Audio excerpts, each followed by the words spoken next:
Hello, class 10. Welcome to Science Arena and hope you are planning for your best. Well, exams are around the corners. So, keeping that in mind, we are going to start another fresh topic which is extraction of metals. So, इस concept को start करने के पहले हमें पता है कि कुछ चीज़ें हमने already कर ली हैं. So, वो चीज़ें क्या हैं जो हमने already कर ली हैं तभी हम ये कर सकते हैं. Well, we have already identified our ore. पहले तो extraction अगर करनी है metal की तो हमें अपना ore पता होना चाहिए. So we have identified our ore. After identifying ore, we have crushed our ore into smaller pieces. That's completed, and the crushed ore is already concentrated. So concentration of ore, dressing of ore, and enrichment of ore, they mean the same. Means हम जो भी impurities physically या chemically bye simple chemical methods हटा सकते थे वो हमने हटा दिया है. सो अब हम फॉलो करने जा रहे हैं our fourth step onwards in the process of extraction of metals. So this is what we are going to start with in the lesson for today. So अगर हमें इस concept of extraction को समझना है तो इस portion को हम 3 categories में divide करेंगे.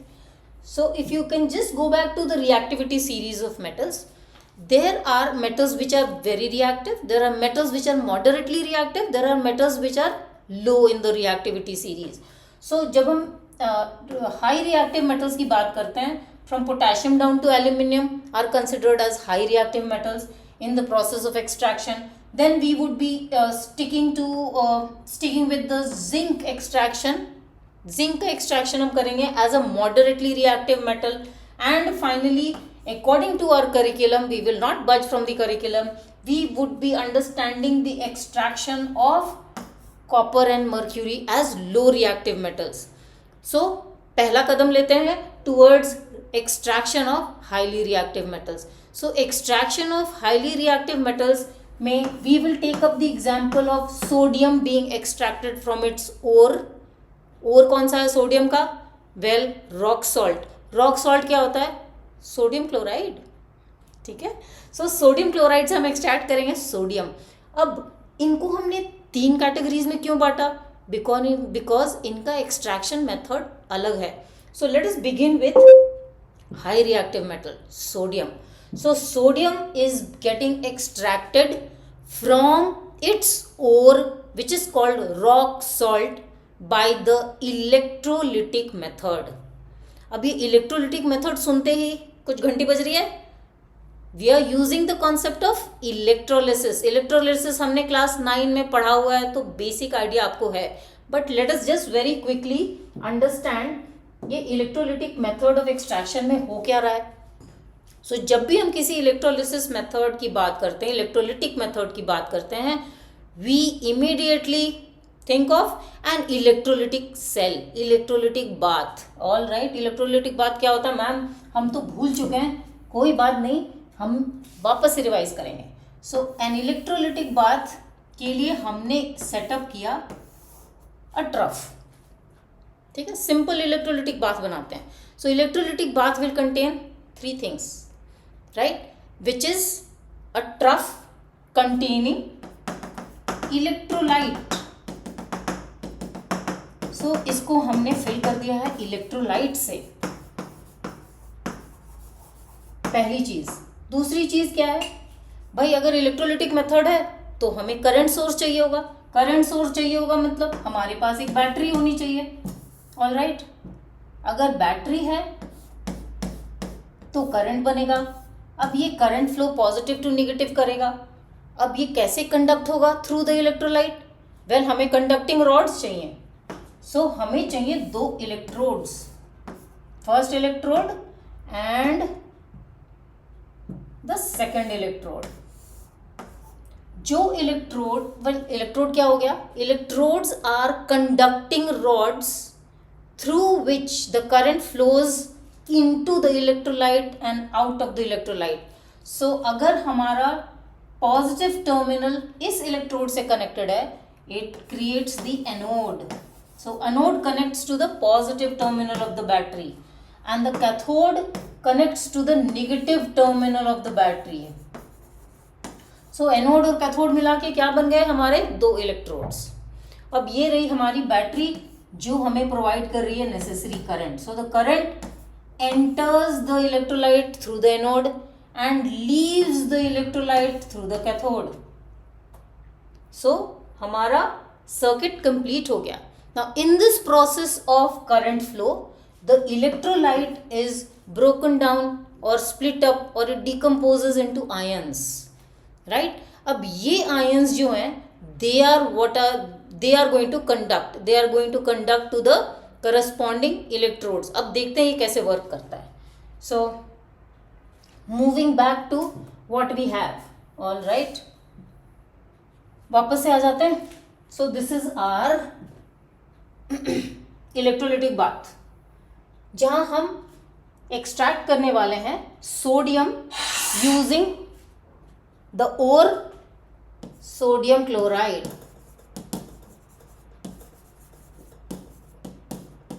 अब ओर का ये तो केमिकल फॉर्मूला हो गया, राइट, बट ओर का नाम क्या है? Rock salt. So chemically rock salt is sodium chloride. अब ये किस फॉर्म में हम लेते हैं? We take this rock salt in the molten form. Molten form क्यों लेते हैं, सॉलिड फॉर्म में क्यों नहीं लेते? इतनी मेहनत फिजूल की क्यों करनी है? Because in the solid state the sodium chloride is not going to split up into ions. So for it to split up into ions it has to be either in the solution form or in the molten form. So in this particular case we have taken it in the molten form. Molten form means fused form. So हमने इसको basically liquid form में convert कर दिया है, molten sodium chloride. So now what happens is on the passage of electricity this molten sodium chloride is going to dissociate into ions. So in the process of dissociation what will happen?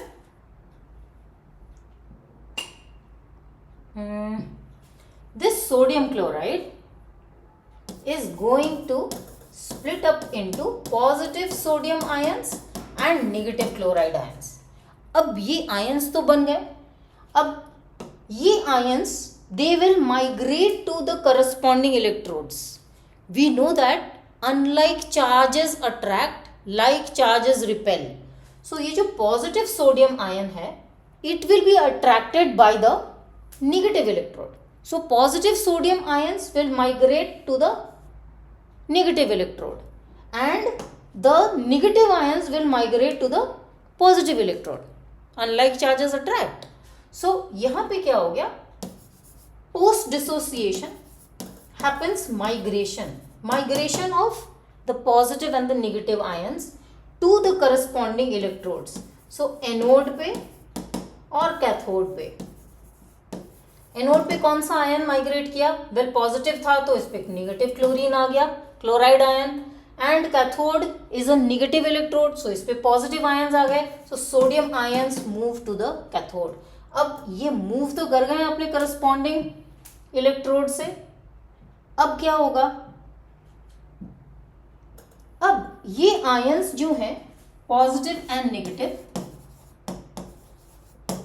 Eight these electrodes they are going to get discharged. So anode पे कौन सा आया था? Chloride ion. Cathode पे कौन सा आया था? Sodium ion. After migration happens discharge. इस नाम में ही छुपा है प्रोसेस का मतलब discharge. So it is going to lose its charge. So these ions were charged. Now they are going to lose their charge. How do they lose their charge? Let's see how they lose their charge. Well, at the anode the chloride ion which was negative is going to convert to chlorine atom. Alright? And at the cathode the sodium ion is going to get converted into sodium metal. अब ये process होता कैसे है? ये process होता है by the loss और gain of electrons. Anode पे हमेशा ऑक्सीडेशन होता है. ऑक्सीडेशन. सो ऑक्सीडेशन क्या होता है? In terms of electron gain और loss, oxidation is basically loss of electrons. So the chlorine ion loses one electron ही क्यों? Because -1 charge है chloride का. So it loses one electron and becomes neutral chlorine atom. अब यहाँ पे हमारा completion नहीं हो रहा है equation का, because the chlorine atom is not stable. Chlorine is diatomic. So we have to write another step here, wherein you will have one chlorine atom combining with another chlorine atom to produce chlorine molecule. Now what happens? ये chlorine produce हुआ है at the anode, and the chlorine being a gas is discharged at the anode. What is the color of chlorine gas? Greenish yellow. So a greenish yellow gas can be observed to be liberated at anode. So chlorine gas liberate हो गई है anode पे. कैसे पता चला? Well उसका इतना खूबसूरत कलर है ग्रीनिश येलो, उससे देखते ही पता चल गया ये क्लोरीन है. अब बात करते हैं जो कैथोड पे हो रहा है. कैथोड पे क्या हो रहा है? कैथोड पे sodium is converting into sodium atom. So what will happen? Now at the cathode is happening reduction is gain of electrons. So एक इलेक्ट्रॉन सोडियम के पास आया, सोडियम आयन ने एक इलेक्ट्रॉन लिया and it has become a sodium metal. So this is exactly what happens. And ये sodium metal it gets deposited on the cathode. Alright, so हमारा sodium मिल गया. So now we are extracting a moderately reactive metal zinc from two of its ores. So following two different methods of course. So एक extraction हम करेंगे from zinc carbonate, दूसरा extraction होगा from zinc sulphide. So let us go back to that. Now जो initial steps थे, क्या थे हमारे initial steps? Identification of the ore completed, crushing and grinding of the ore completed, concentration of the ore completed. अब हम कर रहे हैं कॉन्सेंट्रेटेड ओर से extraction. So moderately reactive metal में हमने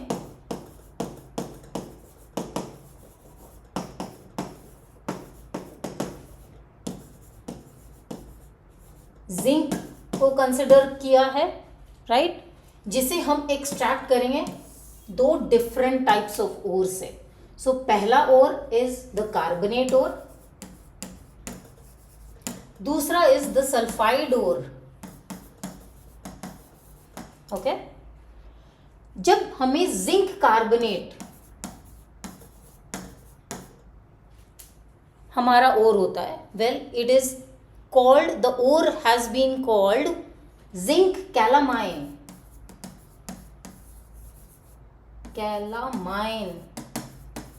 Right? zinc calamine से अगर मुझे जिंक एक्सट्रैक्ट करना हो, so I will have to first convert these ores into their oxide form. अब ऑक्साइड फॉर्म में कन्वर्ट करने की जरूरत क्यों पड़ती है? Now this is because किसी भी ओर को ऑक्साइड फॉर्म से एक्सट्रैक्ट करना कंपैरेटिवली मच ईजियर है as compare to any other form. Other form मतलब carbonate form, sulphide form, hydroxide form, nitrate form. So the fact is extracting a metal from its oxide is simpler when it is in its oxide form. क्यों? Because हम उसको simply reduce कर सकते हैं by using very simple reducing agents. So oxide form से simple reducing agents को जब हम यूज करते हैं, इट कन्वर्ट्स और it gets reduced into its metal form. So देखते हैं कैसे. सो अगर हमने लिया है कार्बोनेट और zinc carbonate which is called zinc calamine. So zinc calamine को हम क्या करते हैं? We heat it to very high temperatures in the absence of air. So heating the carbonate ore in the absence of air to very high temperatures is called calcination, and calcination is going to convert the carbonate ore into its oxide form. So it will form zinc oxide and carbon dioxide is liberated. So हमें मिल गया हमारा desired form of zinc which is zinc oxide. So how have I used the method of converting the carbonate into oxide, or what have I done in the process of conversion? of the carbonate into oxide? I have heated it in the absence of air. The method is called calcination. अब हमें मिल गया zinc oxide. Great. अब इस zinc oxide को हमें क्या करना है? सिंपल सा रिड्यूसिंग एजेंट यूज करना है. सो जिंक ऑक्साइड को if we use coke, carbon, it will get reduced to zinc and carbon monoxide is formed. All right. Now I have got my impure zinc ready to refine. So now जब इसकी refining हम करेंगे हमें pure zinc मिल जाएगा. अगर हमारा और sulphide हो रहा है फिर क्या करेंगे? कहानी थोड़ी सी बदल जाएगी. All right. कहानी थोड़ी सी कैसे बदलेगी? ये जो सल्फाइड हो रहा है, now take for example this. So we have zinc sulphide here. The process by which the sulfide ore is heated to high temperatures, this time in the presence of air. So presence of air is going to do what? It is going to convert the zinc into zinc oxide and sulfur dioxide gas is liberated in the process. So again हमारा जो sulfide ore था has been now converted into zinc oxide. Again we can use a simple reducing agent and convert it into the zinc metal, which I can now refine and get my pure metal. So let us see how it works.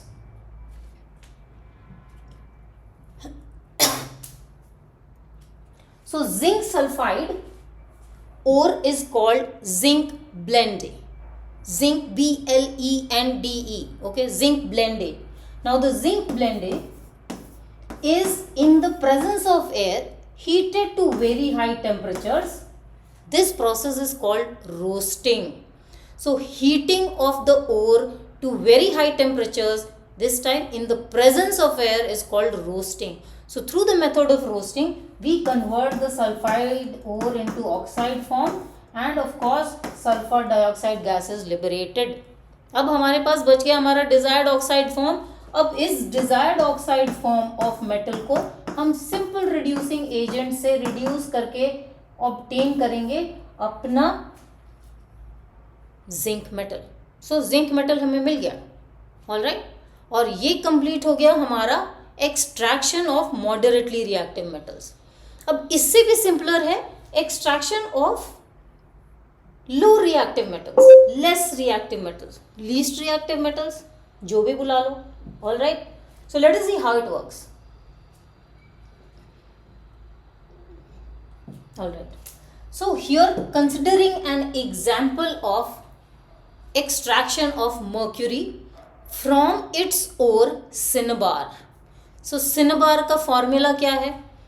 Cinnabar is chemically called, what's wrong? ये छोटा होना नहीं चाह रहा है. Okay. So cinnabar is chemically called HGS. So mercury having a valency 2, right? Mercuric sulfide is what is called as cinnabar. अब cinnabar को जब हमने roast किया मतलब in the presence of oxygen, when we heated it to high temperatures, it got converted into HGO plus of course sulfur dioxide gas liberated. अभी हमने समझा था क्या होती है रोस्टिंग, राइट, इसके पहले वाले स्टेप में. अब हमें मिल गया HGO, राइट, मर्क्यूरिक ऑक्साइड. अब इस मर्क्यूरिक ऑक्साइड को हमें क्या करना है? इस बार हमें कोई रिड्यूसिंग एजेंट की भी जरूरत नहीं है. सिर्फ हमें HGO को, ऑल राइट, सिर्फ हमें HGO को high temperatures approximately 1100 degree centigrade पे हीट करना है. And what will it produce? It will produce Hg plus O2. बस इतना आसान था, उसे खाली हीट कर देना था. तो ऐसा क्यों हुआ कि मॉडरेटली रिएक्टिव मेटल के लिए मुझे रिड्यूसिंग एजेंट यूज करना पड़ा एंड HGO बस ऐसे ही दे दिया? This is because mercury is very low in its reactivity. So इसका जो कंपाउंड्स फॉर्म होता है they are not very stable, right. So its affinity for oxygen is very very low. So even by heating we can easily get mercury and oxygen, right, by simple heating. Whereas for a moderately reactive metal, taking an example of zinc oxide, the affinity for oxygen, zinc का जो affinity है for oxygen is comparatively higher. It does not easily let go the oxygen. So उसके लिए हमें चाहिए एक ऐसा reducing agent जो इस ऑक्सीजन को इससे छीन ले, right? So in this process zinc oxide gets reduced to zinc and carbon monoxide is formed, right? So इसके लिए हमें एक फाइटिंग एजेंट चाहिए, तो ये फाइटिंग एजेंट का काम करता है ये हमारा कार्बन, ऑलराइट। अब इसमें तो ऐसे ही बॉन्ड बड़ा कमज़ोर है, खाली हीट करो and it will just let go. So इतना आसान हो गया हमें मर्क्यूरी एक्सट्रैक्ट करना, ऑलराइट। सो ये तो बड़े सिंपल से प्रोसेसेस थे। अब एक और चीज़ हमारे सिलेबस में है which is extraction of copper. So copper में जो टेल एंड पार्ट है means, alright. So usual processes same ही रहते हैं, राइट, यूजुअल प्रोसेसेस हमारे सेम ही रहते हैं। Now what gets added up here is the extraction of copper from copper glands. So copper glands initial steps same है हमारे। copper glands is the ore for copper. copper glands का formula क्या है? Cu2s, यानी कि copper की valency इसमें क्या है? 1, राइट। सो 1 है इसमें कॉपर की valency. So now copper glands is again steps initial वाले सेम है। अब कॉन्सेंट्रेटेड ओर को, this time it is the sulphide ore, कोई भी सल्फाइड ओर होगा उसे हमें क्या करना है? रोस्टिंग करनी है उसकी। So sulphide ore is always roasted. Roasted means it is heated to high temperatures in the presence of oxygen. Well हमने जब इसकी रोस्टिंग कर दी, सो क्या हुआ? So in the process of roasting the copper sulphide converted into copper oxide and of course sulfur dioxide was liberated just as it always is.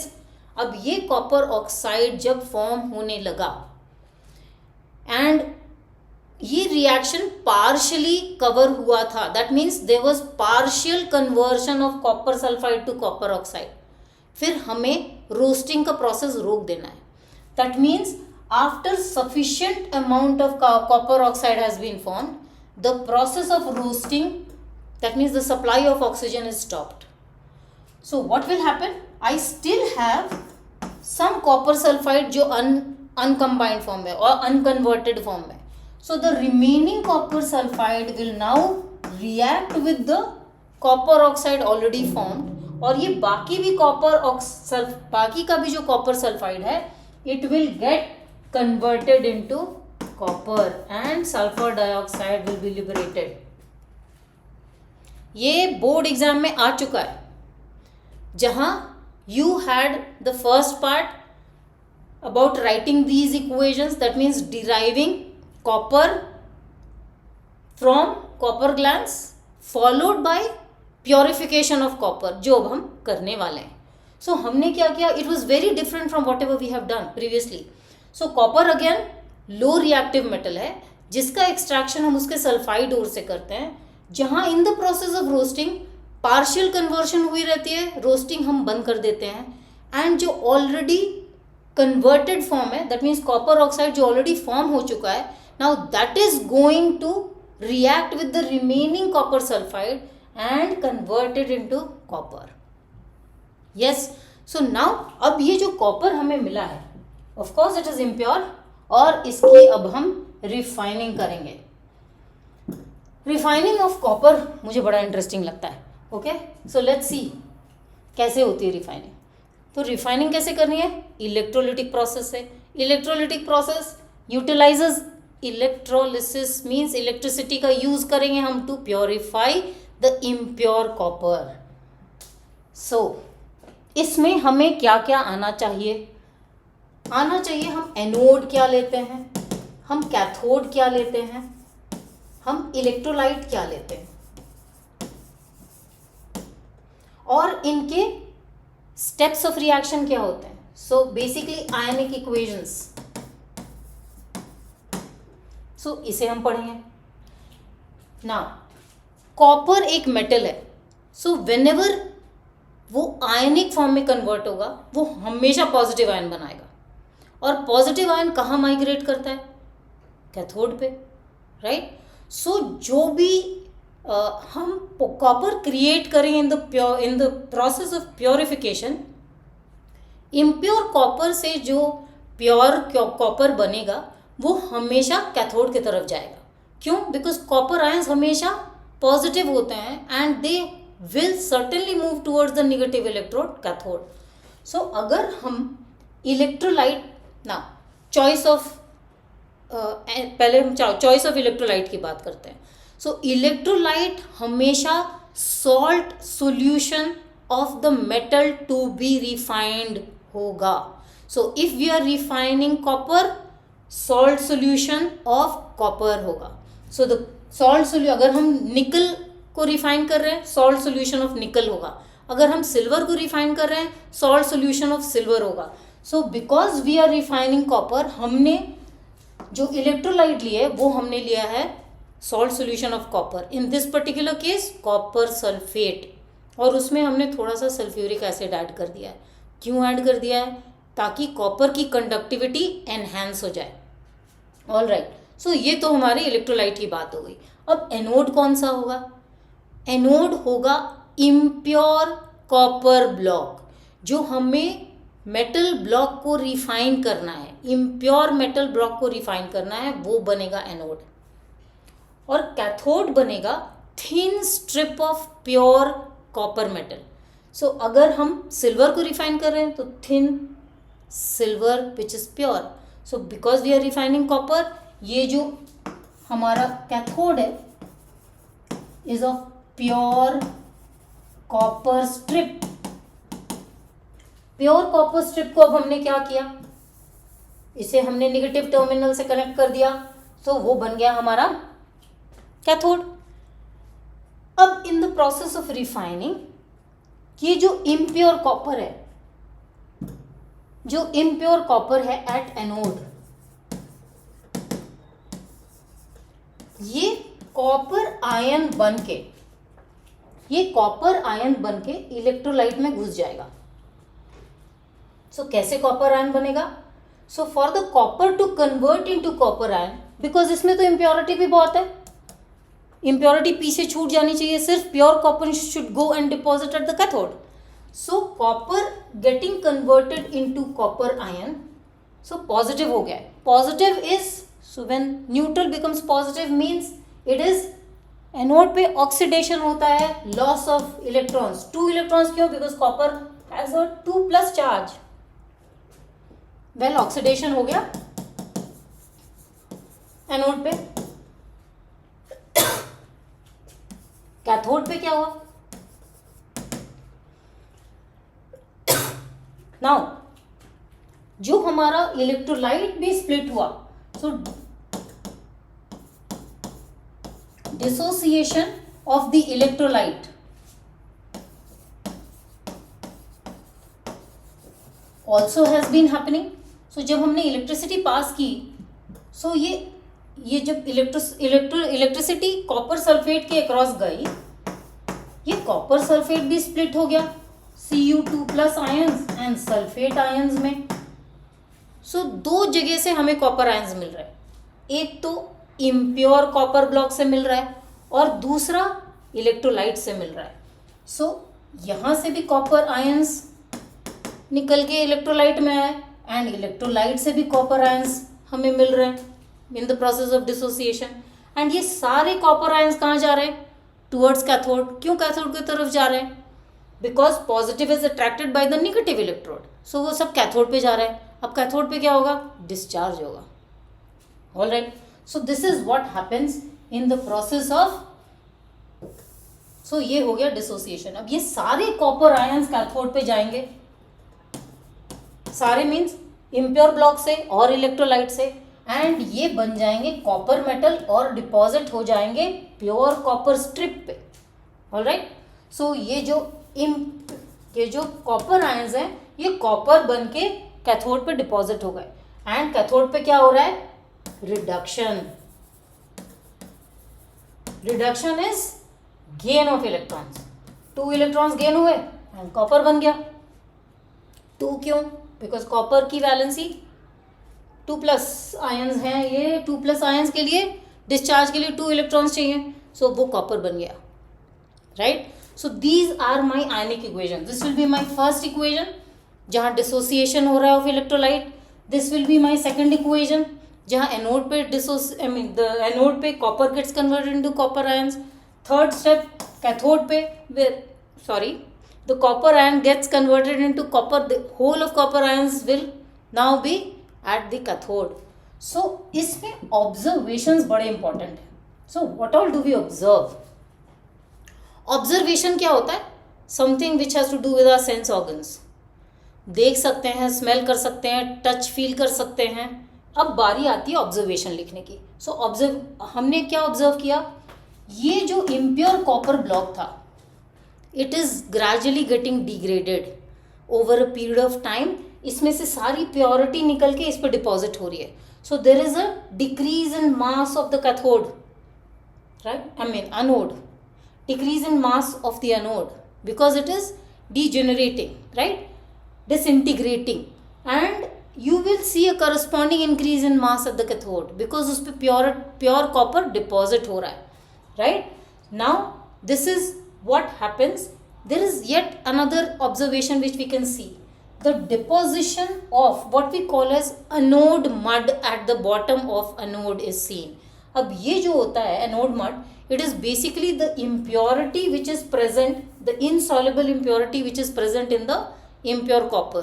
वो क्या होता है, वो नीचे आके एनोड के डिपॉजिट हो जाता है, राइट. सो ये हमारा प्योर कॉपर मिल गया. अगर प्योर कॉपर मिल गया और आपको समझ आ गया तो लाइक करें, शेयर करें ताकि आपके फ्रेंड्स भी इसका फ़ायदा उठा सके. एंड फिर मिलेंगे हम अगली वीडियो में with more concepts, better concepts, and hope you are doing well. Thank you so much.